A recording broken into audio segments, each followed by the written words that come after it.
Yana bir assalomu alaykum, assalomu alaykum. Mana oshni ham boshlab xudo xolasa, oshqonimiz. Ikkinchi qizim, ikkinchi farzandim bilan chillasi chiqib kelgan. Mehmonxonamiz obedga sho'rva qilib berdi, meva chevara.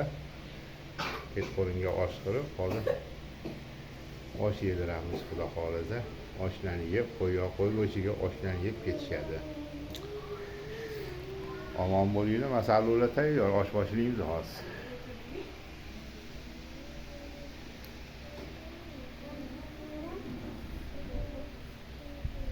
Mana sabzi, piyoz, guruch, go'sht. Go'shtimiz juda ham yog'li bo'lib ketdi.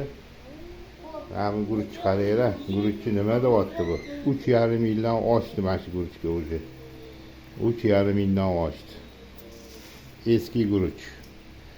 Bir talay qilib olib qo'ygan edim, mana hali ishlatyapmiz. Rosa tingan guruch mashi bo'ladi. Juda ham tingan. Buni oshi juda ham mazali, zo'r chiqadi.